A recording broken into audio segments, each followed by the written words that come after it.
बहुत अधिक समय तक तो इस धरती पर, इस पृथ्वी ग्रह पर आप नहीं हैं। जितने समय तक के लिए हैं तो एक क्वालिटी वाला जीवन जी सकें, गुणवत्ता वाला जीवन, उत्कृष्ट जीवन, उदात्त भाव वाला जीवन। मनुष्य हर चीज की योजना बनाता है, बस जीवन जीने की नहीं। हर चीज को हम डिजाइन करते हैं, जीवन डिजाइन करना भूल जाते हैं। घर सजा रहे हैं, कमरे सजा रहे हैं, दुकानें सजाई जा रही हैं, भवन सजाए जा रहे हैं, बस खुद को सजाना भूल गए। बहुत बिजी हैं लेकिन न जाने कहाँ, किस तरफ व्यस्त हैं, लेकिन जिंदगी अस्त व्यस्त है, मस्ती नहीं रही। बस्ती में सब हैं, मस्ती में कोई नहीं। इसलिए श्री कृष्ण जब ये कहते हैं कि वह व्यक्ति जितात्मनः प्रशांतस्य परमात्मा समाहितः शीतोष्ण सुख दुखेषु तथा मानापमानयोः, वह व्यक्ति जिसने अपने इंद्रियों को अपने वश में करते हुए और प्रशांत अवस्था को प्राप्त कर लिया, ऐसा उच्च अवस्था वाला आत्मा सदैव परमात्मा समाहित, वह भगवान में समाहित रहता है। शीतोष्ण सुख दुखेषु, जीवन के ये द्वंद्व जिनमें एक है सर्दी गर्मी, सुख दुख और मान अपमान, इन सब में वह विचलित नहीं होता, इन सब को नियंत्रित करता हुआ अपने आप को परमात्मा से जोड़े रखता है, योग युक्त रहता है। क्योंकि चर्चा ये चल रही थी कि तुम स्वयं के मित्र हो या शत्रु, तुम स्वयं के साथ शत्रुता का व्यवहार करते हो या मित्रता का। चर्चा यह भी थी कि जब आप अनुशासित हो जाते हैं तो उसी समय आप अपनी मित्रता भी प्राप्त करना शुरू करते हैं। जब तक आपको स्वयं का स्वामित्व में नहीं मिला था, तब आपको आज्ञा देने वाले कौन थे? लोभ नचा रहा था, लोभ ने आपको कार्यक्रम दिया, सुबह सुबह आज ये प्राप्त करना है और उठो दौड़ो, तो बड़ी अच्छी लिस्ट पकड़ाता है लोभ और फिर नचाता हमें। बड़े आज्ञा पालक बन के हम भागते हैं और एक बिस्किट दिखाकर जैसे वो लार टपकाता है ना, उसका नाम तो आप जानते ही हैं। आदमी को अगर कोई वो कह दे लार टपकाता है बिस्किट के आगे, तो वो कोई और रूप नहीं है, वो लोभ का रूप है। पूंछ हिलाएगा, कूं कूं की आवाज निकालेगा। अब किस किस की प्रशस्ति गाओगे लोभ के कारण, और किस किस के आगे पूंछ हिलाओगे, दुम हिलाओगे, किस किस के दरवाजे पर जाकर बैठोगे, क्योंकि वो भी दरवाजे पे ही बैठता है जाके। डांटने फिर आ जाता है, बड़ा बेशर्म है। लोभ ने कितना बेशर्म बना दिया। तो बड़ी कहानी है ये भी कि तुम्हारा मालिक अगर क्रोध बन गया है और वो आज्ञा देता है तो फिर तुम रोज लड़ते घूमते फिरोगे, बदला लेने की भावना रखोगे। और अगर लोभ बन गया है तो न जाने किस किस के दरवाजे पर बैठोगे। और अगर ईर्ष्या तुम्हारे लिए मालकिन बन गई है तो किस किस का हिसाब लगाओगे। इसके घर में ये भी आ गया, ये भी आ गया, ये भी कमा लिया इसने। छोटी सी चीज से शुरू होती है, कल तक साइकिल थी, फिर मोटरसाइकिल, अब तो ये कार भी लेके बैठा हुआ। डेट तक लिख रखी है इसके घर में, कौन सी चीज कब आई थी और कितने बजे आई थी और कौन लेकर आया था। बड़ा हिसाब किताब है। बुद्ध ने एक बार कहा था अपने शिष्य से कि देख आनंद, दूसरे की गायें गिनने से कभी दूध नहीं मिला करता। तुम्हें तो स्वयं के लिए ही कुछ करना होगा। ईर्ष्या अगर मालकिन बन गई तो न जाने कहां लेकर जाएगी। तो तुम्हें कौन नचा रहा है? श्री कृष्ण यही तो पूछते हैं कि तुम शत्रु की तरह व्यवहार कर रहे हो या मित्र की तरह व्यवहार कर रहे हो। अगर अनुशासन जीवन में आ गया तो फिर मित्र की तरह व्यवहार कर रहे हो। खुद के मालिक बन गए हो तो खुद के साथ आप मित्रता का व्यवहार कर रहे हो। जीभ चटोरी अगर तुम्हें जो है स्वाद के तरफ लेकर जा रही तो स्वाद तुम्हारा मालिक बन गया। अब तुम ढूंढ रहे हो छोले कुलचे दिखाई देंगे, समोसे दिखाई देंगे, पुचके, कलकत्ता में पुचका बोलते हैं वो जो जिसको इधर वाले गोलगप्पा बोलते हैं। और ये जो कुछ लोग समोसे को सिंघाड़ा बोलते हैं। एक जगह यूपी में चले जाएं वहां तिकोना बोलते हैं। वो बड़े नाम याद करके रखते हैं लोग, यहाँ क्या बोलते हैं। फिर हरी लाल चटनी, फिर वो जो फ्रूट चाट या आलू का चाट या टिक्की छोले के साथ खट्टी मीठी चटनी डालकर, साथ साथ कुछ मीठा हो जाए तो स्वाद आपको कहां तक लेकर जाएगा।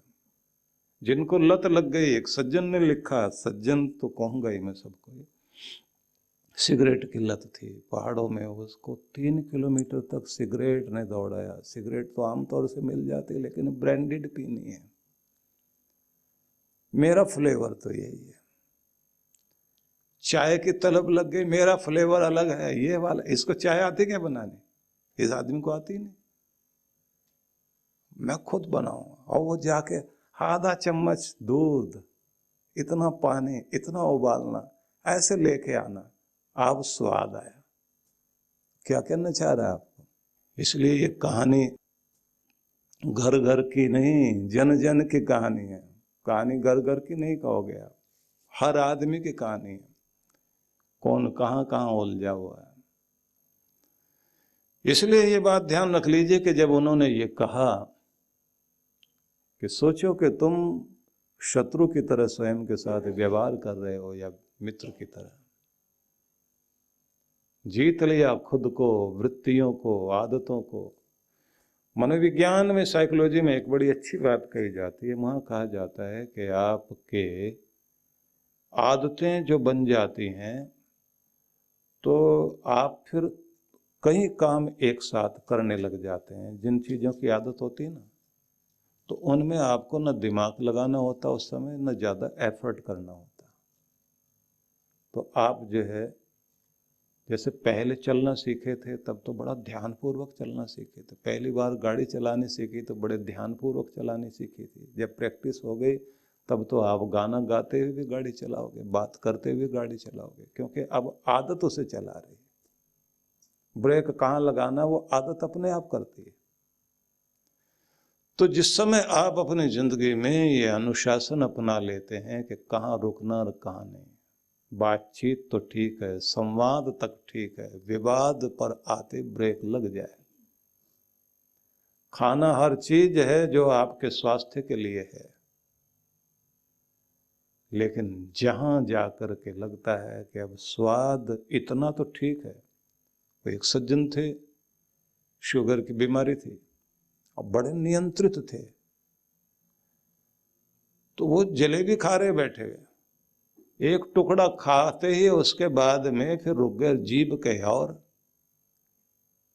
तो ये क्या बोला, बाकी भी ऐसी है जैसी अभी खाई। जो अभी स्वाद लिया है ना, बाकी जलेबी भी ऐसी है और ज्यादा चेक करने से फायदा, बाकी तो बीमार होने के लिए है, स्वाद तो इतना ही ठीक था।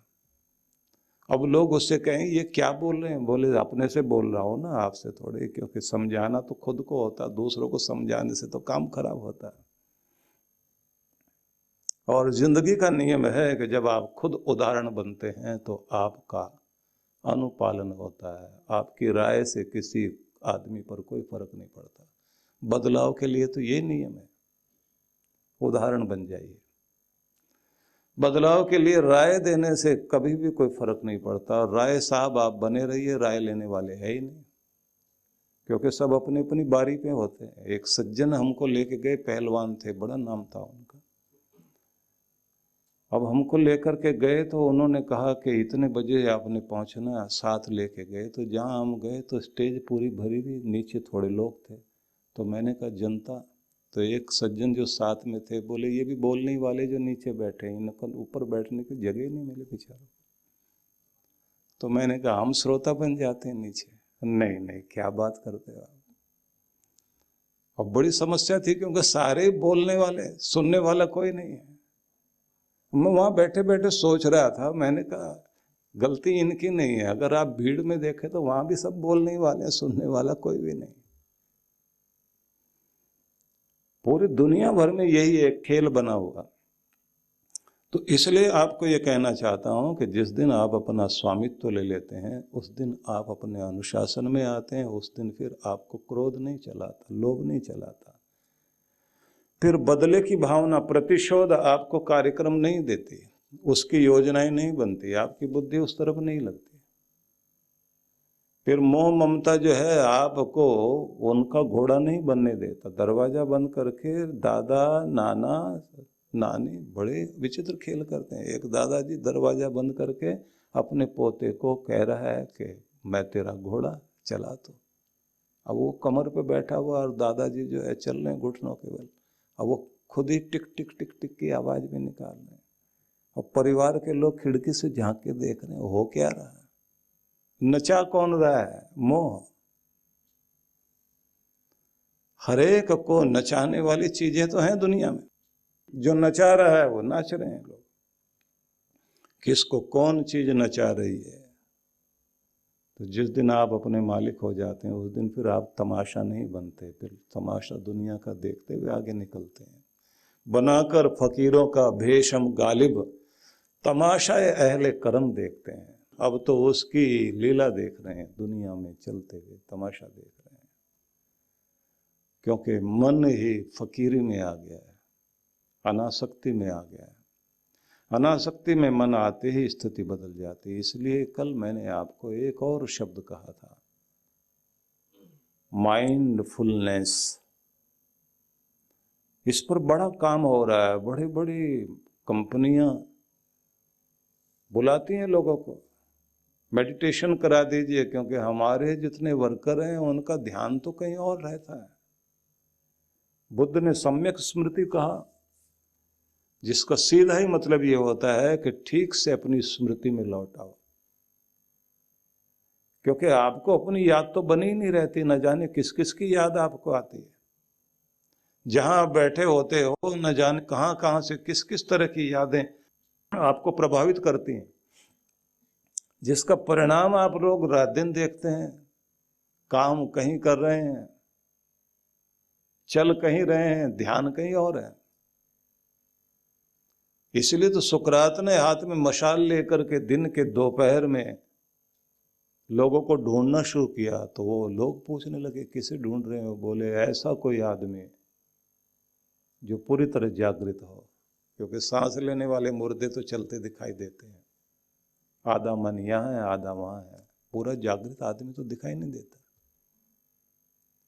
होश पूर्वक जीना नहीं आता। जहां आप हैं वहां आप रह सकें, जो काम आप कर रहे हैं उसमें आप स्थिर हो सकें। मैथिली शरण गुप्त की भारत भारती हम लोग पढ़ते थे, विद्यालय में लगी हुई थी। उज्ज्वल अतीत था, भविष्य भी महान है। जो बीत गया बड़ा अच्छा था, भविष्य भी बहुत अच्छा हो जाएगा। संभल जाए जो कि ये वर्तमान है। बस इतना ही करना कि जो तुम्हारा वर्तमान चल रहा है बस इसको संभाल लेना, तो तुम्हारा पास्ट भी अच्छा, फ्यूचर भी अच्छा। और अगर ये नहीं संभला तो पास्ट भी खराब किया, फ्यूचर भी खराब किया, क्योंकि जिंदगी तो जी नहीं। जीवन वही तो है जिस क्षण में आप जी रहे हैं, मतलब जो अब का क्षण है, जिंदगी वहां है अभी। पास्ट से निकल कर कहाँ आई है जिंदगी अभी। जिंदगी निकल कर आई है वर्तमान के क्षण में। इस वर्तमान क्षण में अगर आप स्थिर हो जाते हैं इसमें जागरूक हो जाते हैं, इसमें पूरी एनर्जी लगा देते हैं, इसको आप जीना शुरू कर देते हैं। ध्यान रख लीजिए कि हर बच्चे के अंदर ये गुण है। बूढ़ा पास्ट में जिएगा, जवान फ्यूचर में जिएगा, बच्चा ही है जो वर्तमान में जीता है। सनातन संस्कृति एवं संस्कारों को पुनः जागृत करने के संकल्प के उद्देश्य से विश्व जागृति मिशन के संस्थापक अध्यक्ष परम पूज्य सद्गुरु श्री सुधांशु जी महाराज एवं डॉक्टर अर्चिका दीदी जी द्वारा संचालित सनातन संस्कृति जागरण अभियान, जिसके तहत 10 गुरुकुल स्थापना एवं 108 बाल संस्कार केंद्रों को खोलने का प्रण लिया गया है।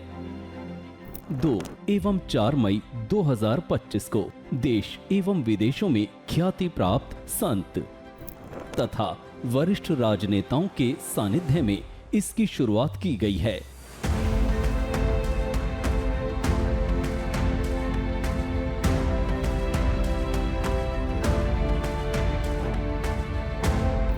इसी क्रम में एक बार पुनः विश्व जागृति मिशन हरियाणा, पंजाब तथा हिमाचल प्रदेश के मंडलों द्वारा सनातन संस्कृति जागरण अभियान कार्यक्रम का आयोजन किया जा रहा है, जिसमें राष्ट्र के विद्वान पूज्य साधु संतों तथा राजनेताओं का आगमन होगा। ये कार्यक्रम 30 अक्टूबर से 2 नवंबर 2025 तक होने जा रहा है। कार्यक्रम की रूपरेखा: दिनांक 30 अक्टूबर 2025, शुभारंभ सायं 4:30 बजे से 7 बजे। 31 अक्टूबर से 2 नवंबर 2025, प्रातः 9 बजे से 11:30 बजे, सायं 4:30 बजे से 7 बजे। स्थान: शालीमार ग्राउंड, सेक्टर 5, पंचकुला, हरियाणा। आयोजक: विश्व जागृति मिशन हरियाणा, पंजाब, हिमाचल प्रदेश मंडल। संपर्क सूत्र: आप सभी इस कार्यक्रम में परिवार सहित सादर आमंत्रित हैं। वृंदावन ध्यान साधना शिविर। भगवान श्री कृष्ण की लीला भूमि वृंदावन में पहली बार ध्यान साधना शिविर में भाग लेने का सुनहरा अवसर। आइए, जहां बाल कृष्ण का बचपन बीता, वहां ध्यान की यात्रा करें। परम पूज्य सद्गुरुदेव श्री सुधांशु जी महाराज एवं डॉक्टर अर्चिका दीदी जी के पावन सानिध्य में श्री कृष्ण ध्यान योग 12 से 16 नवंबर 2025। स्थान: विजयंती धाम, जगत गुरु श्री निम्बारकाचार्य द्वार के पास, छठी करा रोड, वृंदावन, उत्तर प्रदेश 281121। आयोजक: विश्व जागृति मिशन। पंजीकरण व अधिक जानकारी के लिए संपर्क करें 9589938938, 9685938938, 8826891955, 9312284390।